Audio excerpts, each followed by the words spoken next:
അയുധചണ്ഡിക മഹായാഗം April 5 മഞ്ചേരിയിൽ ആരംഭിക്കും. മഞ്ചേരി മുള്ളൻപാറ സനാതന സേവാ കേന്ദ്രത്തിൽ ഏപ്രിൽ 5 മുതൽ 10 വരെയാണ് യാഗം നടക്കുക. 1000 ദേവി ഉപാസകരുടെ കൂട്ടായ്മയിലും തിരൂർ ഇങ്കുയിമല ശിവയോഗിനി അമ്പാജിമാരുടെ കാർമ്മികത്വത്തിലുമാണ് യാഗം നടക്കുന്നത്. ലോകസമാധാനത്തിനും സനാതന ധർമ്മത്തിന്റെ ഉയർച്ചയ്ക്കുമാണ് യാഗം നടക്കുന്നത്. ഏപ്രിൽ 5 രാവിലെ നടക്കുന്ന അഷ്ടദ്രവ്യ ഗണപതി ഹോമത്തിന് സൂര്യകാരടിമന ജയസൂര്യൻ ഭട്ടതിരിപ്പാട് മുഖ്യ കാർമ്മികത്വം വഹിക്കുമെന്ന് ഭാരവാഹികൾ വാർത്താസമ്മേളനത്തിൽ അറിയിച്ചു.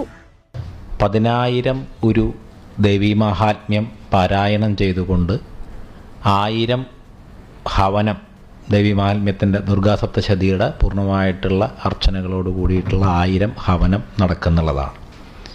സാധാരണഗതിയിൽ 9 തരത്തിലുള്ള നവചണ്ഡിക അല്ലെങ്കിൽ ശതചണ്ഡിക സഹസ്രചണ്ഡികയൊക്കെയാണ് നടന്നു വരാറുള്ളത്. ഇതുവരെ കുറച്ചുകൂടി വിപുലമായിട്ടാണ് ഈ അയുധചണ്ഡിക മഹായാഗം എന്നുള്ള സങ്കല്പത്തിലേക്ക് ഇവിടെ എത്തിയിരിക്കുന്നത്.